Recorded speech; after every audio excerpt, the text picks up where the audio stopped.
Hello दोस्तों, veterans नमस्कार। आज हम एक बहुत ही महत्वपूर्ण मुद्दे पर बात करेंगे और शायद इस मुद्दे से हमारे बैंक पेंशनरों का दिमाग हट ही नहीं रहा है। तो पहले तो मैं क्वेश्चन पढ़ देता हूं और फिर जवाब आप ही दोगे। जवाब मैं बताऊंगा, लेकिन फिर दूसरी चीज जो बताऊंगा उससे पता चलेगा क्या मैं सही कह रहा हूं या गलत कह रहा हूं। पहला है, क्या सीपीएफ आपका खुद का कंट्रीब्यूशन है? नहीं।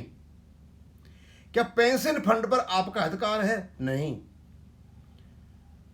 क्या पेंशन कोई नया बेनिफिट है? नहीं। क्या हम कह सकते हैं कि पेंशन फंड पर हमारा अधिकार है? नहीं। तो भाई एक बात बताइए कि हमारे जितने भी बैंक पेंशन काफी बड़ी मात्रा में अभी भी इस पेंशन फंड पर हमारा अधिकार है। इसी से सुनवाई शुरू हुई थी सुप्रीम कोर्ट में। सीपीएफ हमारा पैसा है और वो लोग बात कर रहे हैं जो काफी जानकार हैं। आज इसी पर बात करेंगे। हम आज निकालेंगे इस चीज को कि क्या वास्तव में हम सही कहते हैं गलत कहते हैं। तो दोस्तों, हमें जाना पड़ेगा देसाई ट्रिब्यूनल पर। देसाई ट्रिब्यूनल बैंकों में एक ऐसा डेवलपमेंट है जिसको जानना बहुत जरूरी है। बैंक पेंशनर मांगते हैं कि हमें 3 बेनिफिट दीजिए। देसाई ट्रिब्यूनल मना कर देता है, बोलता है भैया 3 बेनिफिट है, 3 में से कोई तो चूज कर लो। इनके पास सीपीएफ है, इनके पास पेंशन है, इनके पास ग्रेच्युटी है, इनमें से कोई 2 सेलेक्ट कर लो। जब कोई विकल्प नहीं है तो ये 2 सेलेक्ट करते हैं। आरबीआई करती है सीपीएफ और ग्रेच्युटी, एसबीआई करती है सीपी और पेंशन, और पीएसबी करती है सीपीएफ और ग्रेच्युटी। भाई यहां तो आपका अधिकार है और आप घर भी ले जाओगे, लेकिन यहां पेंशन नहीं है। क्लियर हो गया? लेकिन आपने अदला बदली कर ली। कैसे की? इस सीपीएफ को तो दे दिया उनको, भैया तुम रखो, तुम्हारे हमें पेंशन दे दो।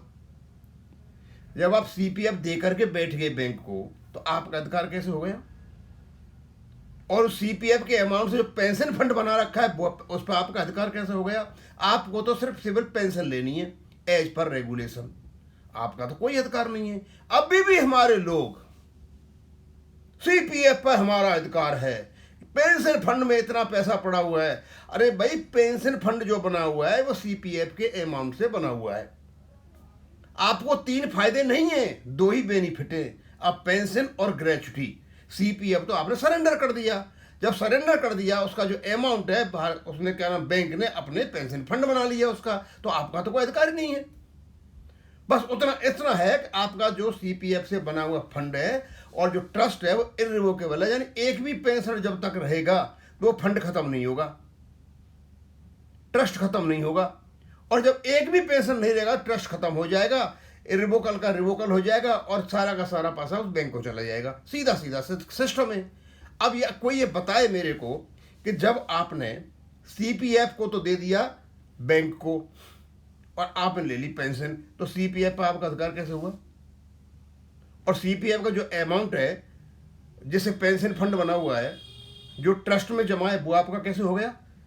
हल्की सी बात है, थोड़ी सी बात, ये समझ में नहीं आ रही है। अब मैं यहां तो नहीं बताऊंगा कि एसबीआई का क्या हुआ है, कि हमें बस ये बताना था कि सीपीएफ में जो सीपीएफ पड़ा हुआ पैसा और ट्रस्ट, ये सारा का सारा आपका, इनसे कोई भी लेना देना नहीं है। केवल और केवल आपको बिना रुके हुए आपको पेंशन मिलती रहेगी और ऑपरेशन होता है ऑपरेशन के साथ मिलती रहेगी। अब जवाब आप ही दे लो खुद। पहला, क्या सीपीएफ आपका खुद का कंट्रीब्यूशन है? नहीं, ये बैंक का कंट्रीब्यूशन है।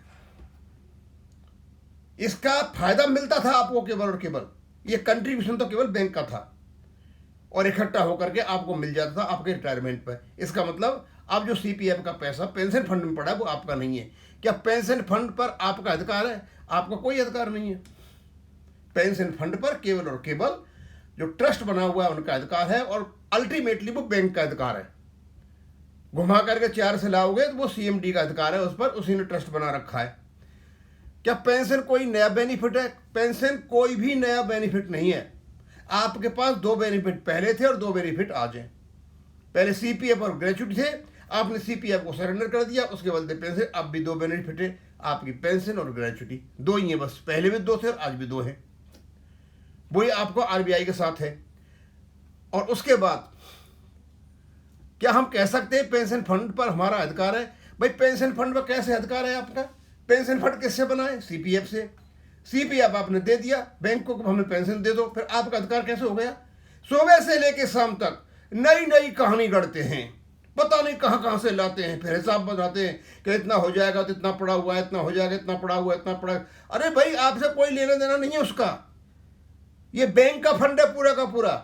बैंक ने केवल और केवल इसकी एक प्रोसीजर बना रखा है कि आपको फ्रेमवर्क बना रखा है कि आपको पेंशन देने के लिए उसको ट्रस्ट में डाल दिया है बस।